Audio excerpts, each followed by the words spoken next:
সূরা লোকমান না, আমরা যদি সূরা বাকারা দেখি সেখানেও আল্লাহ তাআলা বলছেন আলিফ লাম মিম। সূরা মারিয়াম দেখেন কাফ হা ইয়া আইন সদ, এরকম প্রায় 29টা সূরার আগে আল্লাহ তাআলা এইরকম শব্দের ব্যবহার করেছেন, আলিফ লাম মিম, আলিফ লাম র, কাফ হা ইয়া আইন সদ।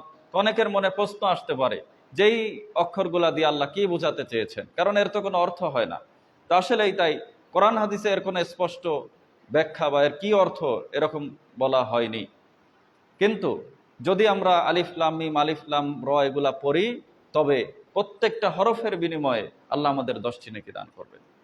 রাসূলুল্লাহ সাল্লাল্লাহু আলাইহি ওয়াসাল্লাম বলছেন, মান ক্বারাআ হারফাম মিন কিতাবিল্লাহ ফালাহু বিহি হাসানাতু ওয়াল হাসানাতু বিআশরি আমসালিহা। যে কোরআনের একটা হরফ তিলাওয়াত করবে, প্রত্যেকটা হরফের বিনিময়ে তাকে 10টা করে নেকি দেওয়া হবে। লা আকুল আলিফ লাম মিম হরফুন, নবী বলছে যে আমি আলিফ লাম মিম যে একটা হরফ আমি এই কথা বলছি না, ওয়ালাকিন কুল আলিফুন হরফুন ওয়া লামুন হরফুন ওয়া মিমুন হরফুন, বরং আমি বলছি আলিফ একটা হরফ, লাম একটা হরফ, মিম একটা হরফ, প্রত্যেকেই আলাদা স্বতন্ত্র। অর্থাৎ কেউ যদি আলিফ লাম মিম বলে তাহলে আমল নামায় 30টা নেকি লিপিবদ্ধ করা হবে। সুবহানাল্লাহ। এই যে বিচ্ছিন্ন বর্ণমালা, এগুলার সঠিক অর্থ কোরআন এবং হাদিসে বলা হয়নি, এ কারণে এ বিষয়ে আমাদের গবেষণা করার প্রয়োজন নেই। কিন্তু এটা পড়লে আপনার আমার আমল নামায় প্রত্যেক হরফের বিনিময়ে আল্লাহ 10টি করে নেকি দিবেন ইনশাআল্লাহ। তারপরে বলছেন তিলকা আয়াতুল কিতাবিল হাকিম, এগুলা হলো হিকমতপূর্ণ কিতাবের আয়াত। অর্থাৎ মানুষের যে কথা, মানুষের লেখা বইয়ে মানুষ দেখবেন শুরুতে লেখা থাকে যে কোনো ভুল ত্রুটি থাকলে জানাবেন, পরবর্তী সংস্করণে সংশোধন করা হবে, কিন্তু এই কোরআনে কোনো ভুল নেই। আল্লাহ তাআলা বলছেন এটা হলো হিকমতপূর্ণ কিতাবের আয়াত। যেহেতু সৃষ্টিকর্তা এই কিতাব নাজিল করেছেন, হিকমত ছাড়া এটা হতে পারে না, এতে কোনো ভুলও থাকতে পারে না। আল্লাহ সেটাই বলছে, এগুলা হলো হিকমতপূর্ণ কিতাবের আয়াত কাদের জন্যে? হুদা ওয়া রাহমাতাল লিল মুহসিনিন, হেদায়েত এবং রহমত মুহসিনদের জন্য। অর্থাৎ মুহসিন বলতে সৎকর্মশীল বোঝায়, যারা সৎকর্মশীল মুহসিন তাদের জন্যই এই কোরআন হেদায়েত বহন করে। যে কোনো মানুষ এই কোরআন থেকে হেদায়েত পায় না।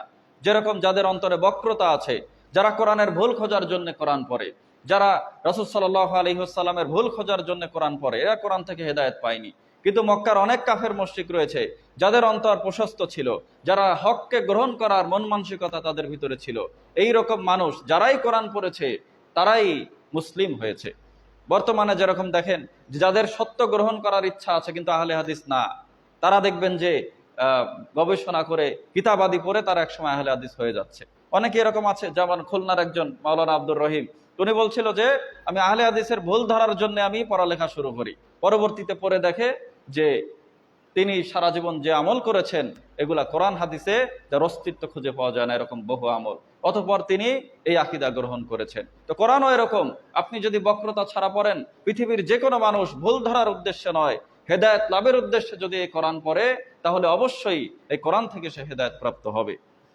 তো এই যে মুহসিনদের কথা বললাম, যারা কোরআন পড়ে হেদায়েত লাভ করবে, যাদের জন্য কোরআন হেদায়েত বহন করে, তো এই মুহসিন আসলে কারা?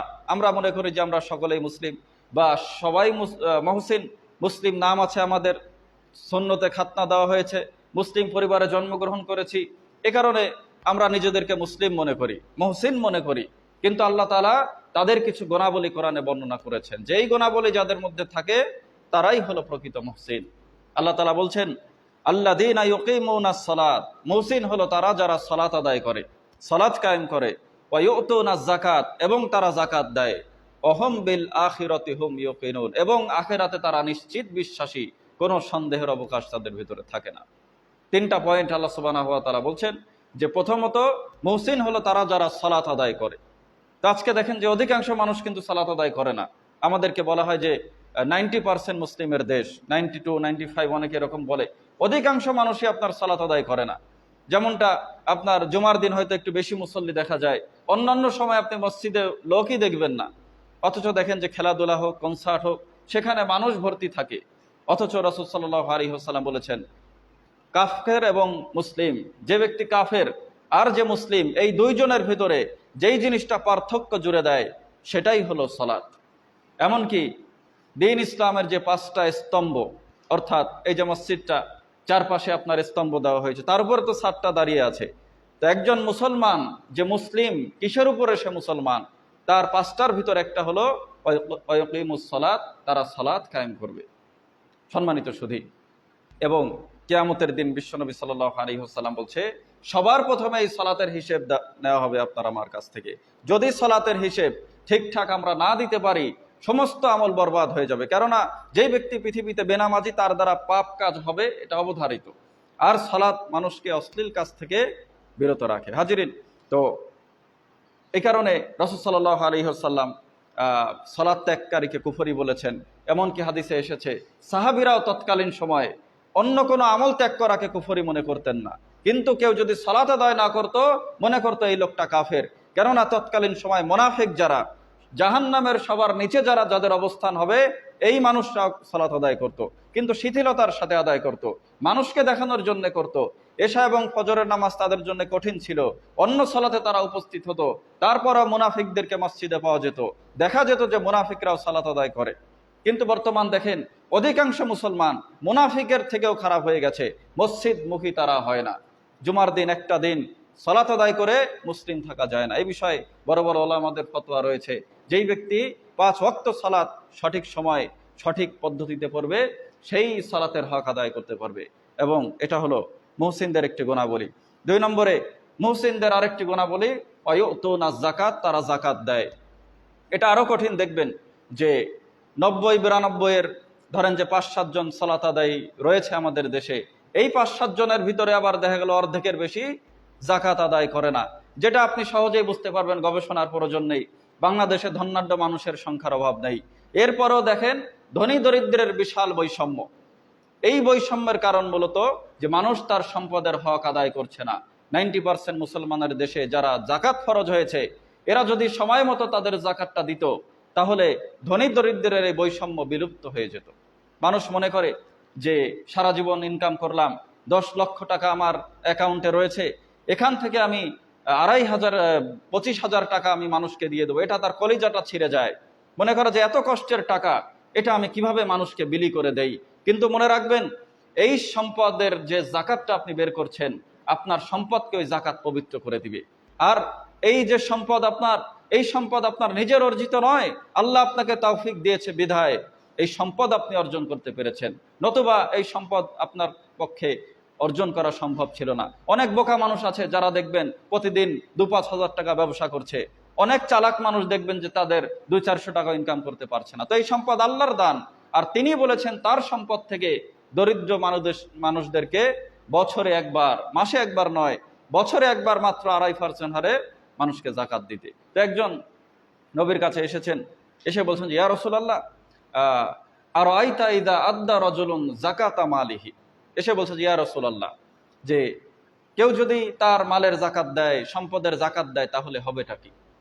তখন রাসূলুল্লাহ বলছে মান আদ্দা যাকাতা মালিহি ফাকাদ যাহাবা আনহু শাররুহু। কেউ যদি তার মালের যাকাত বের করে, তাহলে তার সম্পদের অকল্যাণ অমঙ্গল দূর হয়ে যাবে। সুবহানাল্লাহ। একটা উদাহরণ আপনাদেরকে দেই, একটা হাদিস বলি যে একজন মানুষ পাথুরে মরুভূমি, যেখানে বৃষ্টি হওয়া সাধারণত পসিবল না, পাথুরে মরুভূমি, গাছপালা নেই, এমন জায়গায় তিনি হেঁটে চলছেন। হঠাৎ করে দেখছে যে আকাশে মেঘ, মেঘের ভিতরে শব্দ হচ্ছে অমুকের বাগানে বৃষ্টি বর্ষণ করো। তো এটা আশ্চর্যের বিষয়, চারিদিকে মরুভূমি, পাথর, এমন জায়গায় যে বৃষ্টি হবে, আবার মেঘের ভিতরে নাম ধরে বলছে অমুকের বাগানে বৃষ্টি বর্ষণ করো। তিনি একেবারে হতভম্ব হয়ে গেছেন। মেঘকে অনুসরণ করে তিনি চলছেন। এক জায়গায় বৃষ্টি হয়েছে, ওইখানে যেয়ে দেখছেন এক লোক কোদাল দিয়ে তার নিজের জমিতে ওই বৃষ্টি হওয়া পানিটা টেনে নিচ্ছেন। তো জিজ্ঞাসা করছে যে ভাই আপনার নাম? তিনি বললেন সেই নাম যেই নাম মেঘের ভিতরে শোনা গেছিল। তো লোকটা বলল যে কিছু মনে না করলে একটা কথা জিজ্ঞেস করি, যে আপনি কি এমন আমল করেন যার কারণে আমি মেঘের ভিতরে আপনার নাম শুনেছি যে অমুকের বাগানে বৃষ্টি বর্ষণ করো। তখন সে বলছে যে আমি আমার এই ফসলের যে উৎপন্ন ফসল, এটা আমি 3টা ভাগ করি। একটা ভাগ নিজে এবং পরিবার নিয়ে খাই, আরেকটা ভাগ আমার এই ফসলের খরচার হিসেবের জন্য রাখি, সার দিতে হয় বা বীজ কিনতে হয়, এই হিসেবের জন্য রাখি, আরেকটা ভাগ আমি আল্লাহর রাস্তায় দান করে দেয়। সুবহানাল্লাহ। মানে সম্পদের হক আদায় করে। বিধায় এমনভাবে যেখান থেকে বৃষ্টি হওয়া পসিবল নয়, সেইখানেও আল্লাহ তাআলা বৃষ্টির ব্যবস্থা করে দিয়েছেন। তো আপনি আমি যদি যাকাত দেই, তাহলে আল্লাহ সুবহানাহু ওয়া তাআলা আমাদের সম্পদে এইভাবেই বরকত দিবেন ইনশাআল্লাহ। আর যদি সম্পদের যাকাত না দেন, কিপটামি করেন, তাহলে এই সম্পদ কিয়ামতের দিন আপনার ধ্বংসের কারণ হবে। রেখে যাবেন, ছেলে মেয়েরা তারা ভোগ করবে, কিন্তু আপনার জন্য পরকালীন জীবনে শাস্তির ব্যবস্থা রয়েছে। সেটা কিভাবে? রাসূল সাল্লাল্লাহু আলাইহি ওয়াসাল্লাম বলছেন, মান আতাহুল্লাহু মালা, আল্লাহ যাকে মাল দিয়েছে, ফালাম ইউআদ্দি যাকাতাহু, ওই মালের যাকাত যারা বের করেনি, মুসিলা লাহু ইয়াউমাল কিয়ামাতি শুজাআন আকরা লাহু যাবিবাতানি ইউতাওয়াকুহু ইয়াউমাল কিয়ামা, তাদের এই সম্পদ কিয়ামতের দিন বিষধর সাপে রূপান্তরিত করা হবে। এখানে যদি একটা সাপ আসে তো সবাই উঠে দৌড় মারবো, আমরা সকলেই পালিয়ে যাব। সাপকে আমরা ভয় করি, সাপ আমাদের গায়ের উপরে যদি ওঠে গায়ের ভিতরে কেমন কেমন করে, যতক্ষণ না সেটা না সরানো হয় এই সাপকে আপনার গলায় পেঁচিয়ে দেওয়া হবে, আর ওই সাপ আপনার দুই গালে দংশন করতে থাকবে, আর বলতে থাকবে আনা মালুক আনা কানজুক, আমি তোমার মাল, আমি তোমার সঞ্চিত সম্পদ। যেই সম্পদকে এত ভালোবাসি আমরা, এই সম্পদ কিয়ামতের দিন আমাদের ধ্বংসের কারণ হবে যদি না এই সম্পদ থেকে আমরা আমাদের সম্পদের যাকাতটা আদায় না করি। শুধু রমাদানেই যে যাকাত বের করতে হয় তা না, 1 বছর পূর্ণ হয়ে গেছে, যে কোনো মাসেই 1 বছর নেশাব পরিমাণ সম্পদের 1 বছর পূর্ণ হয়ে গেছে, আপনার উপরে যাকাত ফরজ। যেমন সালাত ফরজ, যেমন সিয়াম ফরজ, ঠিক তেমনই ভাবে যাকাতটা আপনার উপরে ফরজ। আল্লাহ তাআলা আমাদেরকে আদায় করার তৌফিক দান করুন, আল্লাহুম্মা আমিন। তারপরে বলছেন অহুম বিল আখিরাতি হুম ইউকিনুন, মুহসিনদের আরেকটা গুণ। প্রথমে বললাম যে সালাত আদায় করে, 2 নম্বরে তারা যাকাত প্রদান করে, 3 নম্বরে তারা আখিরাতের প্রতি নিশ্চিত বিশ্বাস করে। অনেকে আছে আখিরাতে নিশ্চিত বিশ্বাস করে না, যেমন আমরা যাদের অনুসরণ করি। সংসদের একজন সেদিন বলছে যে ইসলামের যে আইন এটাকে বলছে মধ্যযুগীয় আইন, নাউজুবিল্লাহ। তো এইরকম তারাও কিন্তু সালাত আদায় করে, সরকারি টাকায় হজে যায়, তাদেরও ইমান রয়েছে কিন্তু তাদের ইমানে সন্দেহ আছে। আবার আরেকদিন সংসদে দেখলাম বোরখা নিয়ে হাসি ঠাট্টা করা হচ্ছে, হিজাব নিয়ে হাসি ঠাট্টা করা হচ্ছে, এগুলো মানুষকে দিন থেকে বের করে দেয়। এই রকম সন্দেহ মানুষের ইমানের সাথে আছে, এই ইমান আল্লাহর কাছে গ্রহণ হবে না। আল্লাহ তাআলা কোরআনে বলছেন ইন্নামাল মুমিনুন, নিশ্চয়ই মুমিন হলো তারা আল্লাযীনা আমানু বিল্লাহি ওয়া রাসূলিহি, যারা আল্লাহর প্রতি ঈমান আনে এবং রাসূলের প্রতি ঈমান আনে, সুম্মা লাম ইয়ারতাবু, এবং তাতে কোনো বিন্দু মাত্র সন্দেহের অবকাশ রাখে না। অর্থাৎ সন্দেহ মুক্ত ঈমান যদি আল্লাহর সামনে নিয়ে দাঁড়াতে পারেন তবে আপনি মুক্তি পাবেন। কিন্তু সালাত সিয়াম হজের পাশাপাশি ঈমানের ভিতরে যদি ত্রুটি থাকে, এই ঈমান দিয়ে আল্লাহর কাছে মুক্তি পাওয়া যাবে না। যেমন আমরা জানি আবু তালেব রাসূলের খেদমত করেছে সারা জীবন, হজও করেছে, রাসূল সাল্লাল্লাহু আলাইহি ওয়াসাল্লামের বিপদে পাশে থেকেছে, এরপরেও আবু তালেব জাহান্নামে যাবে, কেননা তিনি তার ইমানে ত্রুটিযুক্ত ইমান ছিল। যদিও তিনি আল্লাহকে বিশ্বাস করতেন, আল্লাহর জন্যই হজ করেছেন, কিন্তু ইমানের ঘাটতির কারণে আল্লাহ সুবহানাহু ওয়া তাআলা তাকে জাহান্নামে দিবেন।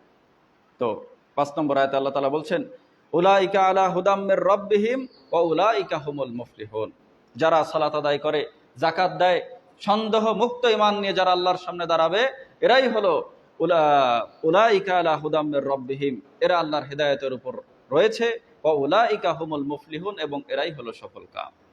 অর্থাৎ সফল হতে গেলে আপনাকে এই 3টা গুণ অবশ্যই অর্জন করতে হবে। আর হেদায়েতটা এরকম জিনিস যেটা সব সময় আল্লাহর কাছে চাইতে হবে, কেননা নিজের ইচ্ছায় হেদায়েতের উপর প্রতিষ্ঠিত থাকা এটা সম্ভব নয়, নিজে থেকে এটা আপনি পারবেন না। কেননা রাসূল সাল্লাল্লাহু আলাইহি ওয়াসাল্লাম তিনি আমাদেরকে হেদায়েত দেওয়ার জন্যে, আমাদের সঠিক পথের দিশা দেওয়ার জন্য তিনি পৃথিবীতে এসেছেন। তারপরে তার মতো মানুষ আল্লাহর কাছে হেদায়েত চাইতেন। তিনি বলতেন আল্লাহুম্মা ইন্নী আসআলুকাল হুদা, হে আল্লাহ তুমি আমাকে হেদায়েত দাও। এবং আল্লাহ সুবহানাহু ওয়া তাআলা সূরা ফাতিহায় আমরা প্রতিদিন পড়ি, 17 বার পড়ি 5 ওয়াক্ত সালাতে, ইহদিনাস সিরাতাল মুস্তাকিম, আমাকে সরল সঠিক পথে পরিচালিত করো। তো এই কারণে হেদায়েতের উপর অনেকে বলে যে আমার জন্য দোয়া করেন যেন আমি নামাজ পড়তে পারি, কিন্তু শুধু দোয়া করলে চলবে না, আপনাকে চেষ্টা করতে হবে, পাশাপাশি আল্লাহর কাছে হেদায়েত চাইতে হবে, দুয়ে মিলে আপনি হেদায়েত প্রাপ্ত হবেন। কিন্তু যদি হেদায়েতের আশা না থাকে, আল্লাহর কাছে না চান, অনেকে দেখবেন যে বৃদ্ধ বয়সে, যেরকম আহলে হাদিসের অনেক মানুষ আমরা দেখেছি যে মুরাদ বিন আমজাদ নামে একজন আহলে কোরআন হয়ে গেছে। তো হেদায়েতের উপর টিকে থাকতে হলে জ্ঞান গরিমা থাকুক, আমল থাকুক, এটাই যথেষ্ট নয়, বরং আল্লাহর কাছে চাইতে হবে, যেটা রাসূল সাল্লাল্লাহু আলাইহি ওয়াসাল্লাম শিখিয়েছেন। 6 নম্বর আয়াত, যেখানে আল্লাহ সুবহানাহু ওয়া তাআলা গান বাজনা সম্পর্কে একটা নাজিল করেছেন। আমরা অনেকে জানতে চাই যে গান বাজনা বাদ্যযন্ত্র যে হারাম, এটা কোরআনের কোথায় আছে? এটা সেই আয়াত সূরা লোকমানের 6 নম্বর আয়াত, যেখানে আল্লাহ সুবহানাহু ওয়া তাআলা বলছেন, ওয়ামিনান নাসি মাই ইয়াশতারি লাহওয়াল হাদিস, মানুষের মধ্যে এমনও কেউ আছে যারা লাহওয়াল হাদিস ক্রয় করে, মানুষের কাছ থেকে কিনে, লিউদিল্লা আন সাবিলিল্লাহি বিগাইরি ইলম, কোন রকম জ্ঞান ছাড়াই, ওয়াত্তাখিদা হুজুয়া, তারা মানুষের আল্লাহর দেখানো পথ নিয়ে ঠাট্টা বিদ্রুপ করে, ওয়াত্তাখিদাহা হুজুয়া উলাইকা লাহুম আযাবুম মুহিন, এদের জন্য রয়েছে যন্ত্রণাদায়ক শাস্তি। এই যে আল্লাহ বলছেন যে যারা কোনো রকম জ্ঞান ছাড়াই মানুষকে আল্লাহর পথ থেকে ভ্রষ্ট করার জন্য লাহওয়াল হাদিস ক্রয় করে। তো এই লাহওয়াল হাদিসটা আসলে কি? সাহাবা আজমাইন এর তাফসীর করেছেন, তারা বলেছেন লাহওয়াল হাদিস হলো গান বাজনা বাদ্যযন্ত্র।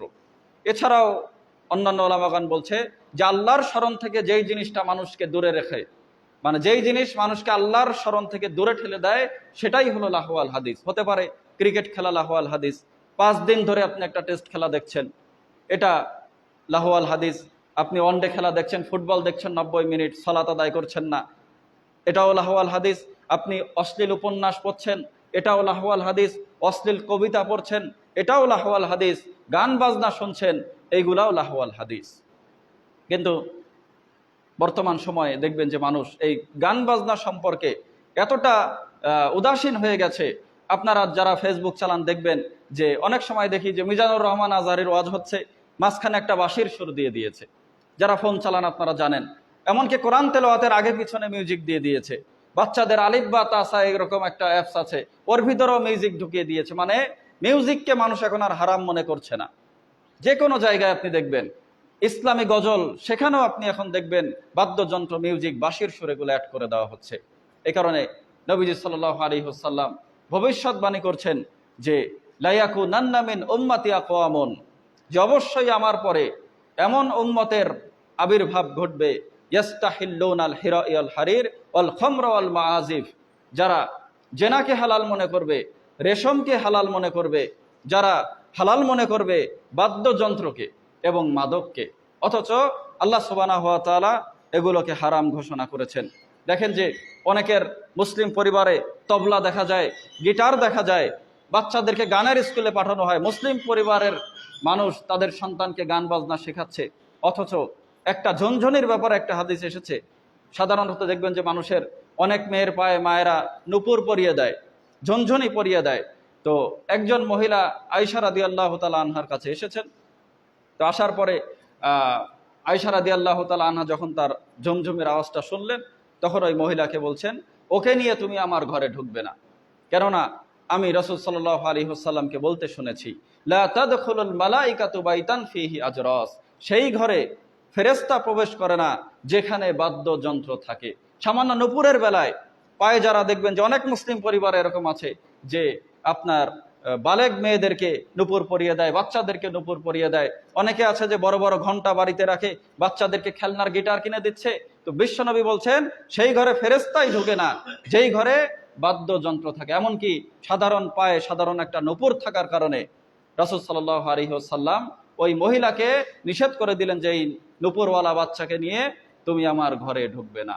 আবার অনেকে আছেন দেখবেন যে বিশেষ করে দেখা যায় জার্নি পথে বাসে সফর করছে, সেখানে সাধারণত মানুষ তার জীবনটাকে হাতে নিয়ে যায়।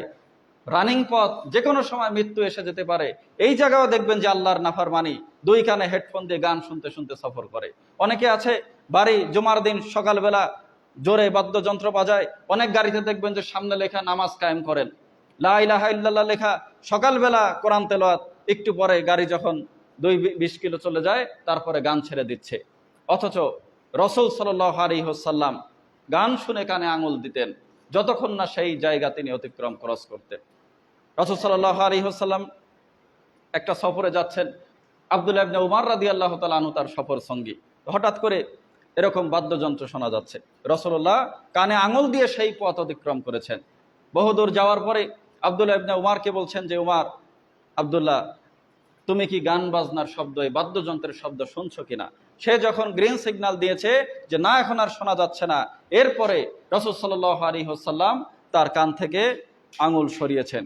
দুঃখজনক বিষয় যে আমরা এই গান বাজনার সাথে এমনভাবে যুক্ত হয়ে গেছি যেগুলা মানে প্রত্যেকটা প্রায় বাড়িতেই টিভি, সিনেমা, সাউন্ড বক্স এগুলো আছে। তো আমাদেরকে এই বাদ্যযন্ত্র, অনেকে দেখবেন যে জিন দ্বারা আক্রান্ত হয়, পরিবারে বরকত নষ্ট হয়ে যায়। তো বাড়ির ভিতরে ছবি মূর্তি, বাদ্যযন্ত্র, গান বাজনা এইগুলা যদি থাকে তাহলে ঘরের বরকত, তারপর আল্লাহর যে রহমত, এগুলো থেকে আপনি বঞ্চিত হবেন।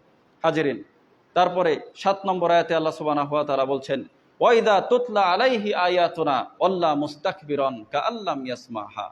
তাদের সামনে যখন আমার নিদর্শন পেশ করা হয় তখন তারা অহংকার বশত মুখ ফিরিয়ে নেয়, যেন তারা কিছুই শোনেনি। কাআন্না ফি উযুনাইহি ওয়াকরা, যেন তাদের কানের ভিতরে বধিরতা রয়েছে। কোরআনের আয়াত হাদিস যখন মানুষের সামনে পেশ করা হয়, অনেক মানুষই আছে যারা ভ্রুক্ষেপ করে না এর উপরে, যে রাখো, আমাকে এত জ্ঞান দেওয়ার তোমার প্রয়োজন নেই।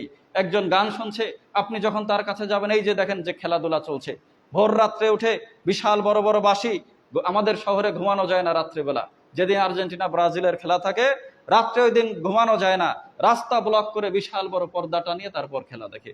সেদিন আপনার রাস্তা থেকে আসছি, তো রাস্তাটাই পুরো ব্লক হয়ে গেছে, পুরুষ দিয়ে মহিলা দিয়ে, মানে জাহিলি যুগের যে একটা পথ পদ্ধতি আজকে মুসলিমরা গ্রহণ করেছে। তো এদেরকে যখন আপনি নিষেধ করবেন, প্রত্যেকটা মসজিদের মিম্বার থেকে নিষেধ করা হয়, বা আমি বাস্তবেও কয়েকজনকে নিষেধ করেছি, তো তারা নানা রকম কজ দেখায় যে সারা পৃথিবীর মুসলিমরা মার খাচ্ছে, ওইখানে যে কথা বলো, বা এরকম কিছু। এইরকম কোরআন হাদিসের আয়াত যাদের সামনে পেশ করা হয়, যারা এটা অনুসরণ করে না, তারা হলো মক্কার কাফেরদের মতো, মক্কার মুশরিকদের মতো। কোরআন হাদিসের আয়াত আপনার সামনে উপস্থাপন হওয়ার সাথে সাথে আপনাকে মাথা নত করতেই হবে। যেমন মক্কায়, মদিনায় যখন আপনার এখনো কি বলে মদ হারামের যে আয়াতটা নাজিল হয়নি, তখনও সাহাবীরা মদের পেয়ালা নিয়ে বসেছিল। যখন ঘোষণাকারী বলল যে হে মানুষেরা, মদকে হারাম ঘোষণা করা হয়েছে, মদকে হারাম ঘোষণা করা হয়েছে, তারা বিন্দু মাত্র ওয়েট করেনি, সাথে সাথে মদের পেয়ালা ভেঙে চুরে খান খান করে দিয়েছে। কিন্তু আজকে দেখেন, একজন মানুষের কানের কাছে নিয়মিত প্রতিদিন জুমার দিনে অথবা যে কোনোভাবে তার কানের কাছে বাজতেছে, কোরআনের আয়াত বাজছে, হাদিস তার কানের ভিতরে যাচ্ছে, এরপরও সে এর প্রতি ভ্রুক্ষেপ করছে না। এদের স্বভাব হলো মক্কার কাফের মুশরিকদের স্বভাব। যেমন কয়েকজন কাফের মুশরিক নবীর কাছে এসেছে, আসার পরে বলছে যে আপনি যে আল্লাহর নবী, এর প্রমাণ আমাদেরকে দেখান। মুসা আলাইহিস সালাম সাগরকে দুভাগ করেছিল, আল্লাহর নবী তার মুজিজা ছিল। ঈসা ইবনে মারিয়াম মরা মানুষকে জিন্দা করে দিত। সালেহ আলাইহিস সালাম পাথর ফাটিয়ে উট বের করে এনেছিল। তা আপনি যে আল্লাহর নবী, এর কি প্রমাণ আছে, আমাদেরকে প্রমাণ দেখান। বরং আপনি আকাশের চাঁদটাকে 2 ভাগ করে দেখান। তো তারা জানে যে মুহাম্মাদের পক্ষে এটা কখনো সম্ভব নয়, কারণ তারা তাকে আল্লাহর নবী হিসেবে গ্রহণ করেন এবং মানতও না। তারা তাকে প্রতারক, ভণ্ড মনে করতো, নাউজুবিল্লাহ। তিনি তাদেরকে বললেন যে যদি আমি দেখাতে পারি চাঁদকে 2 ভাগ করে, তবে তোমরা ঈমান আনবে কিনা। তারা বলল যে অবশ্যই ঈমান আনবো, যদি আপনি দেখান তবে আমরা দেরি করব না, আপনার কথায় আমরা ঈমান আনবো, আপনাকে নবী বলে স্বীকৃতি দেব। তিনি আল্লাহর কাছে দোয়া করলেন, সাথে সাথেই চাঁদ 2 ভাগ হয়ে গেল। সুবহানাল্লাহ। এবার তারা যখন দেখছে চাঁদ 2 খণ্ড, তখন বলছে যে মুহাম্মদ আমাদেরকে জাদু করেছে, সে একজন জাদুকর। নাউজুবিল্লাহ। আল্লাহ কোরআনে আয়াত নাজিল করলেন, ওয়া ইয়ারাউ আয়াতান ইউরিদু ওয়া ইয়াকুলু সিহরুম মুস্তামির। যখন তাদের সামনে আমার নিদর্শন পেশ করা হয়, তখন তারা অহংকার বশত মুখ ফিরিয়ে নেয়, আর তারা বলে যে এটা তো চলমান জাদু ছাড়া কিছুই নয়।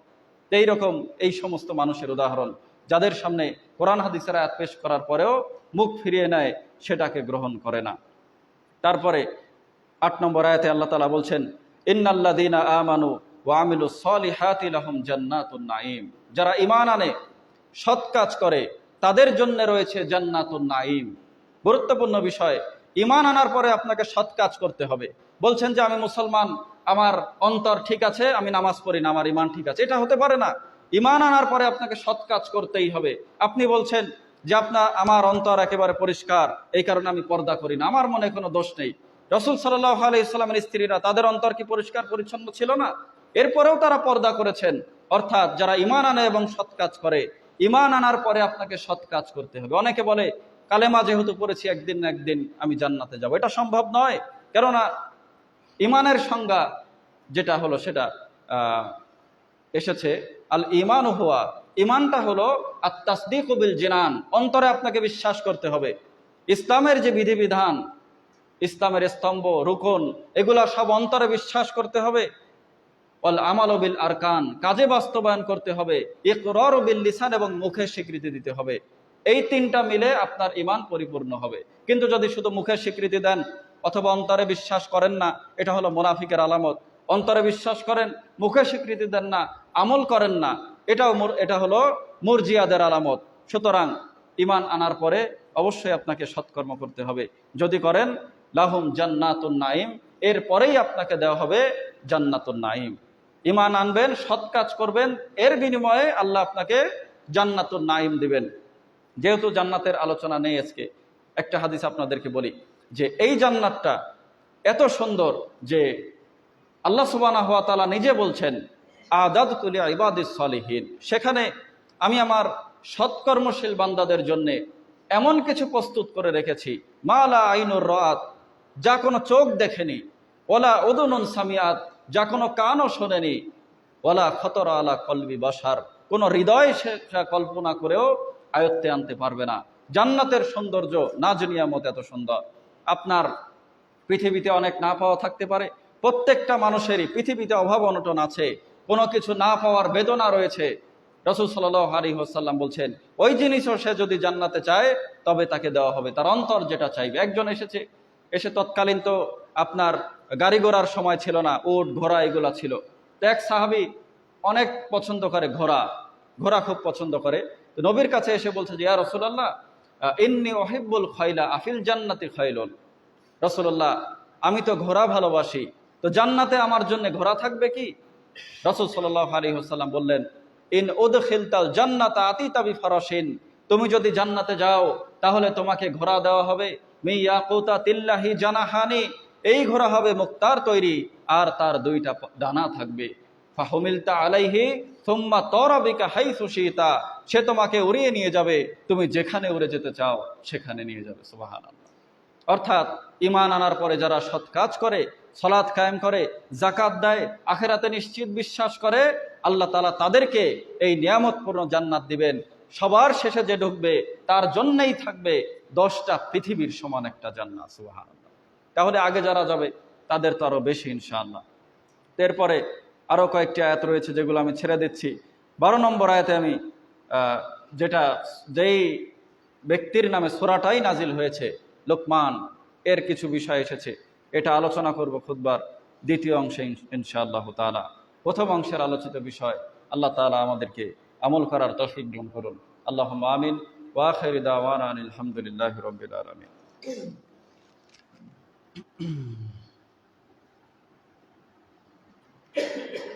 আলহামদুলিল্লাহ নাহমাদুহু ওয়া নাস্তাঈনুহু ওয়া নাস্তাগফিরুহ ওয়া নাউযু বিল্লাহি মিন শুরুরি আনফুসিনা ওয়া মিন সাইয়্যিআতি আ'মালিনা মান ইয়াহদিহিল্লাহু ফালা মুদিল্লা লাহু ওয়া মান ইউদ্লিল ফালা হাদিয়া লাহু ওয়া নাশহাদু আন লা ইলাহা ইল্লাল্লাহু ওয়াহদাহু লা শারীকা লাহু ওয়া নাশহাদু আন্না মুহাম্মাদান আবদুহু ওয়া রাসূলুহু। আম্মা বা'দ। সূরা লোকমান 12 নম্বর আয়াতে আল্লাহ সুবহানাহু ওয়া তাআলা হযরত লোকমানের কথা বলছেন, ওয়ালাকাদ আতাইনা লুকমানাল হিকমাতা আনিশকুর লিল্লাহ। আল্লাহ বলছে যে অবশ্যই আমি লোকমানকে হিকমত দিয়েছিলাম যে তুমি আমার শুকরিয়া আদায় করো। ওমা ইয়াশকুরু ফা ইন্নামা ইয়াশকুরু লিনাফসি ওমান কাফারা ফা ইন্নাল্লাহা গানিয়্যুন হামিদ। শোনো, যে আমার শুকরিয়া আদায় করবে ওটা সে নিজের জন্যই করবে, কিন্তু কেউ যদি আমার শুকরিয়া আদায় না করে তবে সে জেনে রাখুক আল্লাহ তাআলা অমুখাপেক্ষী এবং চির প্রশংসিত। আল্লাহ লোকমানকে বলছে যে লোকমান সম্পর্কে বলছে তাকে আমি জ্ঞান দিয়েছিলাম, প্রজ্ঞা দিয়েছিলাম, আর বলেছিলাম যে আমার শুকরিয়া আদায় করো, কিন্তু যদি তুমি আমার শুকরিয়া আদায় না করো তাতে আমার কোনো যায় আসে না। অর্থাৎ যত মানুষ পৃথিবীতে গত হয়ে গেছে, বর্তমান আছে, ভবিষ্যতে আসবে, সবাই মিলে যদি পৃথিবীর মানুষ জিন যদি আল্লাহর ইবাদত করে তার সম্পদের কোনো কিছু বাড়ে কমে না, কিন্তু কেউ যদি আল্লাহর ইবাদত না করে এটা তার জন্য ক্ষতি বয়ে আনবে, এতে আল্লাহর কোনো যায় আসে না। তো আল্লাহ তাআলা সেটাই বলছে যে আমার শুকরিয়া আদায় করো, এটা তোমার কল্যাণ, আর যদি তুমি আমার সাথে কুফরি করো তবে শুনে রাখো আল্লাহ তাআলা অমুখাপেক্ষী এবং চির প্রশংসিত। তুমি করো আর না করো যায় আসে না, তিনি চির প্রশংসিত। তো এই যে লোকমান, ইনি ছিলেন একজন সাধারণ মানুষ যার নামে এই সূরা নাজিল হয়েছে। এত সাধারণ মানুষ, হঠাৎ করে তার এত সম্মান, দূর দূরান্ত থেকে মানুষ তার কাছে আসে জ্ঞান শিক্ষার জন্যে, দিন শেখার জন্যে। বড় বড় মানুষের সমারোহ, সেইখানে তিনি জ্ঞান বিতরণ করেন, হঠাৎ করে একজন এসেছেন, তার সাথে পূর্বে ছাগল চড়াতো এমন মানুষ এসে হয়তো এত বড় মানুষ কথা বলার সাহস পাচ্ছে না, সাহস করে বলছে যে লোক, আপনি কি সেই মানুষ যে আমার সাথে অমুক বনে ছাগল চড়াতেন? তখন লোকমান বলছে যে জি, আমি সেই মানুষ। তখন তিনি বলছেন যে এত বড় সম্মান আপনি কিভাবে পেলেন? দূর দূরান্ত থেকে দিন শিক্ষার জন্য মানুষ আপনার কাছে ভিড় জমায়, কি এমন করেছেন যে আল্লাহ তাআলা আপনাকে এত সম্মান দিয়েছেন? তখন তিনি বলছেন যে আমি দুইটা আমল করি, একটা হলো আমি সব সময় সত্য কথা বলি, আরেকটা হলো আমি অনর্থক কথাবার্তা কাজকর্ম এগুলো ছেড়ে দেই।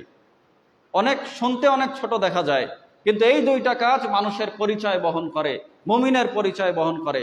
মুমিন হবে সবসময় সত্যবাদী। এই সত্যবাদিতার কারণে আল্লাহ হযরত লুকমানকে এত বড় সম্মান দিয়েছেন। অথচ দেখেন যে আমরা ছোটখাটো মিথ্যাকেও, মানে ছোটখাটো মিথ্যা বলতে আমরা পরোয়া করি না। যেমন ধরেন, বাড়িতে রয়েছেন, কেউ ফোন দিয়েছে, আপনি আপনার সন্তানকে বলছেন যে বলো যে আব্বু বাড়িতে নেই, অথবা যেই তো বের হয়েছে রাস্তায়, অথচ আপনি ঘরে বসে আছেন। এই মিথ্যাগুলাকে কিন্তু মানুষ বড় মিথ্যা মনে করে না, কিন্তু এইগুলাও আপনার ধ্বংসের কারণ। মানুষ পণ্য বিক্রি করে মিথ্যা কথা বলে, এরকম ব্যবসায়ী কিন্তু অহরহ রয়েছে। মানুষকে ঠগায়, 2 নম্বর পণ্য বিক্রি করে, এক দেশের মাল আর এক দেশের বলে বিক্রি করে। এরকম মিথ্যাবাদী অহরহ রয়েছে। এটার করলে আপনি কখনোই আল্লাহর কাছে সম্মানিত হতে পারবেন না। দেখেন যে সিম্পল যে ছোটখাটো মিথ্যাকে আমরা পরোয়া করি না, বড় মিথ্যা তো আমরা বলি।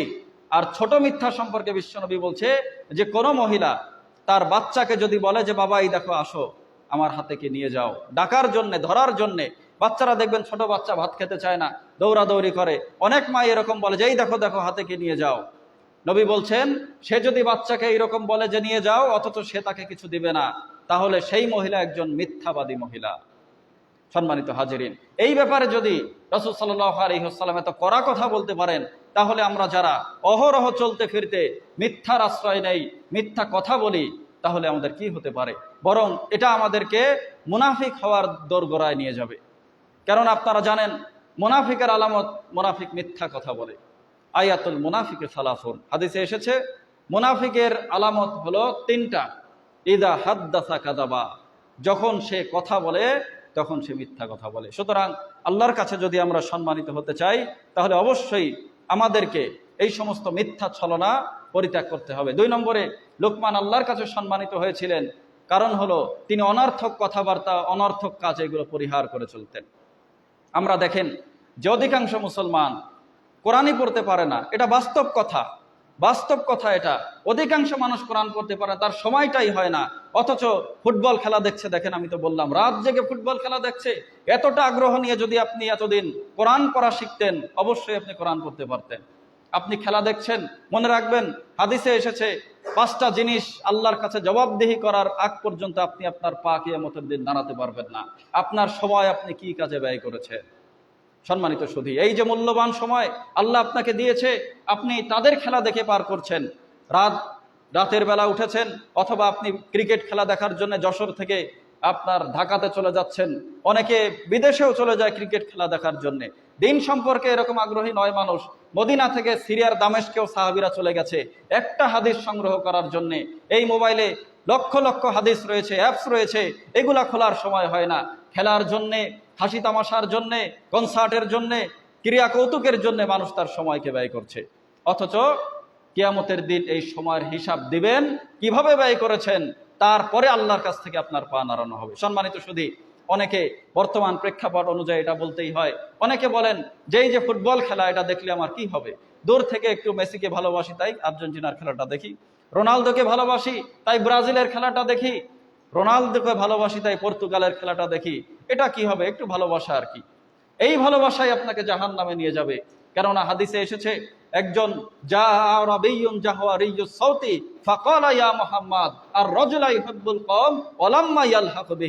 একজন উচ্চ আওয়াজধারী আরবের গ্রামের মানুষ নবীর কাছে এসে বলছে, হে মুহাম্মদ সাল্লাল্লাহু আলাইহি ওয়াসাল্লাম, এক ব্যক্তি এক সম্প্রদায়কে ভালোবাসে কিন্তু তাদের সাথে মিলিত হতে পারেনি। মানুষ যেরকম তাদেরকে ভালোবাসে কিন্তু মিলতে পারে না, বলে যে ওদের কাছে তো আমরা যাচ্ছি না, দূর থেকে ভালোবাসি। নবীর কাছে এসে বলছে এক লোক অমুক সম্প্রদায়কে ভালোবাসে কিন্তু তাদের সাথে মিলিত হতে পারেনি, তার ব্যাপারে বলেন। নবী বলছেন আল মারউ মা মান আহাব্বা, সে যাকে ভালোবাসে তার সাথী হবে, কিয়ামতের দিন তার সাথেই তার হাসর হবে। নাউজুবিল্লাহ। সম্মানিত সুধী, আপনি খেলার পিছনে সময় ব্যয় করছেন, অথচ আল্লাহ রাসূল সাল্লাল্লাহু আলাইহি ওয়াসাল্লাম বলছেন গাদওয়াতুন ফি সাবিলিল্লাহ খায়রুম মিনাদ দুনিয়া ওয়া মা ফিহা। আল্লাহর পথে একটা সকাল, আল্লাহর পথে একটা সন্ধ্যা, একটা বিকাল যদি ব্যয় করেন, এই পৃথিবীর ভিতরে যা কিছু রয়েছে এটা হবে তার চাইতে মূল্যবান। সুবহানাল্লাহ। তো আল্লাহর পথে সময় আমাদের হয় না। সম্মানিত সুধী, আল্লাহর পথে সময় না দিয়ে আমরা যেই সমস্ত অপকর্মের সময় দিচ্ছি, অনর্থক কাজে, লাহওয়াল হাদিস, যেগুলোয় কোনো আপনার নেই, ফয়দা নেই, সেই কাজে আমরা সময় ব্যয় করছি, এগুলার থেকে আমাদেরকে বেঁচে থাকতে হবে। তো যাই হোক, তারপরে 13 নম্বর আয়াতে আল্লাহ সুবহানাহু ওয়া তাআলা বলছেন ওয়াইদ ক্বালা লুকমানু লিবনিহি ওয়া হুয়া ইয়াইদুহু ইয়া বুনাইয়া। আর স্মরণ করো যখন লোকমান উপদেশ দিতে যে তার সন্তানকে বলেছিল, ইয়া বুনাইয়া, হে আমার আদরের সন্তান, লা তুশরিক বিল্লাহ, আল্লাহর সাথে শিরিক করবে না, ইন্না শিরকা লাযুলমুন আযীম, নিশ্চয়ই এই শিরিক হলো সবচেয়ে বড় জুলুম। অর্থাৎ তিনি আপনাকে সৃষ্টি করেছেন, আপনাকে রিজিক দিচ্ছেন, আপনার চলার শক্তি দিয়েছেন, রাস্তাঘাটে তো দেখছেন অ্যাক্সিডেন্ট করে কত মানুষের হাত নেই, পা নেই, যখন তখন আপনার হয়ে যেতে পারে। এই সুস্থ শরীর তিনি আপনাকে দিয়েছেন। লোকমান তার সন্তানকে স্মরণ করে দিয়ে বলছেন যে বাবা, তার সাথে শিরিক করো না, কেননা তিনি তোমাকে সৃষ্টি করেছেন, রিজিক দিয়েছেন, তার সাথে শিরিক করো না। এটা হলো সবচাইতে বড় জুলুম। সাধারণত আমরা বাচ্চাদেরকে সবার প্রথমে কি শেখাই, যে একটু দুনিয়ায় চলার জন্যে, ভালো চাকরির জন্যে দুনিয়াবি কিছু শিক্ষা তাকে দিতে হবে। কিন্তু দুনিয়াবি শিক্ষা আপনি অবশ্যই দিবেন। আপনার সন্তান প্রশাসনে চাকরি করবে, আপনার সন্তান বিমান চালাবে, আপনার সন্তান সেনাবাহিনীতে চাকরি করবে, অথবা সে ডাক্তার হবে, এটা হলো পরের কথা। কিন্তু সবার প্রথমে আপনার সন্তানকে দ্বীনি শিক্ষায় শিক্ষিত করতে হবে। এটা আপনার উপরে ফরজ, যেটা লোকমান তার সন্তানকে যেই উপদেশটা দিয়েছিলেন। কয়দিন আগে দেখেন যে একটা মহিলা বাড়ির ভিতরে মরে পচে গেছে, তার সন্তানদের কোনো খোঁজ খবর নেই। যেই বাচ্চাদেরকে কাঁথার ভিতর শুয়ে রেখেছে, একটাকে এক বগলে আর একটাকে আর এক বগলে আগলে রেখেছে, নিজে না খেয়ে অনেক মা তার সন্তানদেরকে খাওয়ায়। যেই মা বান্ধবী বলে যে চলো ঘুরতে যাই, তা বলে যে আমার ছোট বাচ্চা আছে, একে থুয়ে যাওয়া যাবে না, এত কিছু ত্যাগ করে তার বাচ্চার জন্যে, সেই বাচ্চার আজ বিভিন্ন জায়গায় মা মরে সেখানে পচে গেছে, বাচ্চাদের খোঁজ খবর নেই। তো দিনের শিক্ষায় যদি আপনি শিক্ষিত করতে না পারেন, তবে আপনার অবস্থাও একদিন হয়তো এরকম হতে পারে, হয়তো মরে থাকবেন। শিক্ষিত বৌমা আপনার খোঁজ খবর নিতে দিবে না, বিছনায় প্রস্রাব পায়খানা করেন। শিক্ষিত কোনো মহিলা এরকম জায়গায় থাকতে চায় না অধিকাংশ। তো আপনাকে ছেড়ে আপনার সন্তান চলে যাবে, এইভাবে আপনাকে মরতে হবে। তো লোকমান এই কারণে বলছে, আল্লাহ বলছে যে লোকমান সবার প্রথমে তার বাচ্চাকে তাওহীদের জ্ঞান দিয়েছিল। কেননা কবরে সবার প্রথমে কোন প্রশ্ন হবে, যে আপনি অঙ্ক জানতেন কিনা, ইংরেজিতে পারদর্শী ছিলেন কিনা, অথবা অন্য কোনো ইতিহাস সম্পর্কে কবরে এই প্রশ্ন করা হবে না। সবার প্রথমে আপনাকে কবরে জিজ্ঞাসা করা হবে তোমার রবকে, তোমার দিন কি, তোমার নবীকে। যেই প্রশ্নটা আপনার পরবর্তী জীবনে সবার প্রথমে করা হবে, এই সর্বপ্রথম উত্তর আমাদেরকে আগে শিখতে হবে, আমার সন্তানদেরকে শেখাতে হবে। অন্যান্য বিষয় পরবর্তীতে শিখবো। অনেকে বলে এই তো দিনের এই কাজটা শিখবো, এই তো নামাজের পদ্ধতিটা শিখবো, এই তো বাচ্চাকে শেখাবো। এই করতে করতে বাচ্চা যখন এসএসসিতে 9-10 পার হয়, 4-5টা কোচিং, এই করতে করতে করতে করতে কবরের পথে চলে যায়। কিন্তু আল্লাহকে, নবীকে, দিন ইসলামের বিধান কি, এগুলো শিখতে পারে না। যার ফলশ্রুতিতে দেখেন সংসদে যে বলছে, ওরাই সংসদে যে বলছে যারা ছোটবেলায় আগে দিন শেখেনি, যে আল্লাহর যে আইন এগুলো হলো মধ্যযুগীয় আইন। নাউজুবিল্লাহ, এরকমটাই হবে। হাজিরিন, তারপরে আল্লাহ সুবহানাহু ওয়া তাআলা বলছেন ওয়াসাইনাল ইনসানা বিওয়ালিদাই, আমি মানুষকে তার বাবা মার সাথে ভালো ব্যবহারের নির্দেশ দিয়েছি। হামালাতহু উম্মুহু ওয়াহনান আলা ওয়ান, তার মা তাকে কষ্টের পর কষ্ট স্বীকার করে গর্ভে ধারণ করেছে। অফিসালহু ফি আমাইন, দুধ ছাড়াতে 2 বছর সময় লেগেছে। আনিশকুরলি ওয়ালি ওয়ালিদাইকা ইলাইয়াল মাসির, আল্লাহ বলছে সুতরাং তোমরা আমার প্রতি কৃতজ্ঞ হও আর পিতামাতার প্রতি কৃতজ্ঞ হও। অর্থাৎ বাবা মার মর্যাদা আল্লাহ দিলেন তার নিজের পরে। আগে বললেন নিজের কথা, আমার প্রতি কৃতজ্ঞ হও, তারপরে বলছেন যে তোমার পিতামাতার প্রতি তোমরা কৃতজ্ঞ হও। এরপরে দেখেন পিতামাতার প্রতি তো কৃতজ্ঞ হবেন, কিন্তু যদি পিতামাতা আপনাকে শিরিক করার আদেশ করে, যেমনটা ইব্রাহিম আলাইহিস সালাম তার বাচ্চাকে বলেছিল, কিন্তু ইব্রাহিম আলাইহিস সালাম সেটা গ্রহণ করেনি, তার বাবা তাকে হত্যার হুমকি দিয়েছিল।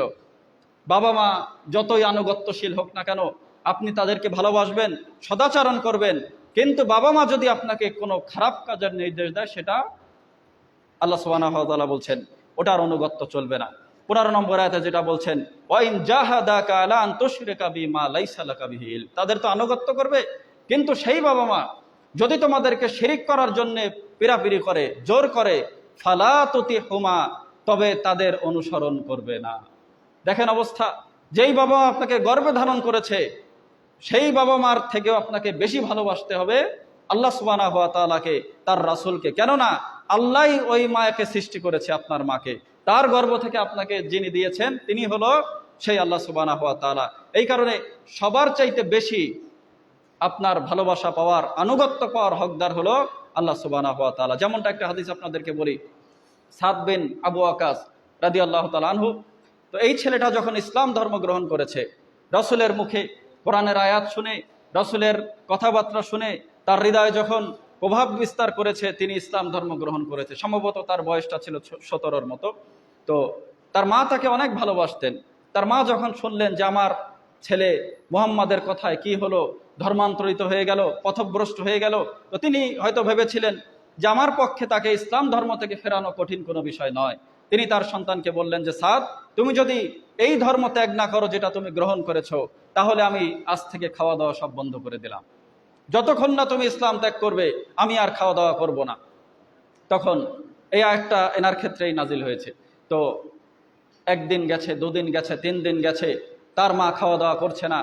অবশেষে চারিদিকে একেবারে বদনাম রটিয়ে গেছে যে এই ছেলেটা মুহাম্মাদের কথায় তার মাকে কষ্ট দিচ্ছে। লোকজন বলছে যে তোমার মা যদি এখন মারা যায়, সারা জীবন তোমাকে কথা শুনতে হবে, এই দায় তুমি নিতে পারবে না, তুমি তোমার মায়ের কাছে যাও। তিনি তার মায়ের কাছে গেলেন। যাওয়ার পরে বলছে যে আম্মা, আপনি খোদায় কষ্ট করছেন, না খেয়ে মারা যাচ্ছেন, আপনার কাছে, আমার কাছে আপনি আমার প্রাণের চেয়ে প্রিয়, কিন্তু মনে রাখেন ইসলাম থেকে আপনি আমার চাইতে বেশি, আমার কাছে বেশি প্রিয় না, আপনার থেকে বেশি প্রিয় ইসলাম। আপনি আমার কাছে ফেভারিট, আমার ভালোবাসার, কিন্তু ইসলামের থেকে বেশি নয়। আপনার মতো মা যদি আমার সামনে একজন কেন 100 জনও এক এক করে মারা যেতে থাকে, তবে যেই দিন আমি গ্রহণ করেছি সেই দিন আমি পরিত্যাগ করব না। সুবহানাল্লাহ। দেখেন, এটা হলো আনুগত্য। কিন্তু আজকে দেখেন, যারা গণতন্ত্রের মাধ্যমে ইসলাম কায়েম করতে চায়, কয়দিন আগে পহেলা বৈশাখ পালন করেছে, আপনারা দেখেছেন। কয়দিন আগে আমার সোনার বাংলা সমস্ত যারা ইসলাম কায়েম করতে চায়, ইসলামী দল থেকে গেছে, তারাও সেখানে দাঁড়িয়ে গেছে। এমনকি শহীদ মিনারে ফুল নিয়ে হিন্দুদের মতো পূজা করেছে, ফুল দিয়ে, কংক্রিটের উপর ফুল দিয়েছে। অনেকে আবার ইরান সফর করছে খোমেনির জানাজার পড়তে। যেই খোমেনি সাহাবীদেরকে উঠতে বসতে গালি দেয়, তাদের কিতাব দেখবেন যে আমাদের ইমাম বারা, এই মুরলির মোড়ে ওদের একটা ওটার নাম ইমাম বারা, মুরলির মোড়ে, ওইখানে দেখবেন যে সাহাবী বিদ্বেষী কিতাব। এরা হলো ইরানের সমর্থক। তাদের জানাজা অংশগ্রহণ, যারা পথভ্রষ্ট, দিন সম্পর্কে যাদের নিম্নতম জ্ঞান নেই, এরাই তাদের জানাজায় অংশগ্রহণ করতে পারে। বাংলাদেশের ইসলামী দলের অনেকেই সেই জানাজায় অংশগ্রহণ করতে গেছে। অথচ আল্লাহ তাআলা বলছেন যে পিতামাতারও আনুগত্য তোমাকে করা চলবে না আল্লাহর নাফরমানির কাজে। অর্থাৎ এক কথায় আপনাদেরকে বলি যে আল্লাহর অবাধ্যতা করে, স্রষ্টার অবাধ্যতা করে সৃষ্টির কোনো আনুগত্য নেই। যারা সামান্য সংসদের বিধান মেনটেন করতে যে, নিজের কর্মের সরকারি কাজের বিধান মেনটেন করতে যে খালি পায়ে শহীদ মিনারে উঠে গেছে ফুল দেওয়ার জন্যে, অথচ এটা স্পষ্ট বিজাতীয় সংস্কৃতি। কেননা কংক্রিটের উপর ফুল দেওয়া কাদের সংস্কৃতি বলেন? মুশরিকদের সংস্কৃতি। একটা কংক্রিট, এখানে ফুল দেয় কারা? মুশরিকরা ফুল দেয়। এর জীবন নেই, পতাকাকে সালাম করে কারা? আগুন জ্বালিয়ে মানুষের আত্মা শান্তি পাবে, এইগুলা কারা করে? হিন্দুদের কালচার এগুলা। এই কারণে বিশ্বনবী ভবিষ্যৎবাণী করেছেন, ততক্ষণ কিয়ামত হবে না যতক্ষণ না আমার উম্মতের কিছু মানুষ হিন্দুদের সাথে মিলে যাবে। আজকে সেটাই হয়েছে। সম্মানিত সুধী, আমরা বুঝতে যেন আমাদের দেরি না হয়। আমাদেরকে বুঝতে হবে যে আমরা সেই 72 জাহান্নামী ফেরকার ভিতরে যেন আমরা না চলে যাই। আমরা এই একটা নাজাতপ্রাপ্ত ফেরকার ভিতরে আমরা থাকবো ইনশাআল্লাহ। চেষ্টা করব, জানার চেষ্টা করব, মানার চেষ্টা করব। আল্লাহ তাআলা আমাদেরকে তৌফিক দান করুন। আল্লাহুম্মা আমিন। ওয়া আখিরু দাওয়ানা আনিল হামদুলিল্লাহি রাব্বিল আলামিন। ইন্নাল্লাহা ওয়া মালাইকাতাহু ইউসাল্লুনা আলান নবী ইয়া আইয়ুহাল্লাযীনা আমানু সাল্লু আলাইহি ওয়া সাল্লিমু তাসলিমা। আল্লাহুম্মা সাল্লি আলা মুহাম্মাদ ওয়া আলা আলি মুহাম্মাদ কামা সাল্লাইতা আলা ইব্রাহিম ওয়া আলা আলি ইব্রাহিম ইন্নাকা হামিদুম মাজিদ। আল্লাহুম্মা বারিক আলা মুহাম্মাদ ওয়া আলা আলি মুহাম্মাদ কামা বারাকতা আলা ইব্রাহিম ওয়া আলা আলি ইব্রাহিম ইন্নাকা হামিদুম মাজিদ। আল্লাহুম্মা গফির লিহাইয়িনা ওয়া মাইয়িতিনা ওয়া শাহিদিনা وغائبنا وصغيرنا وكبيرنا وذكرنا وأنثانا سبحانك اللهم وبحمدك أشهد أن لا إله إلا أنت أستغفرك وأتوب إليك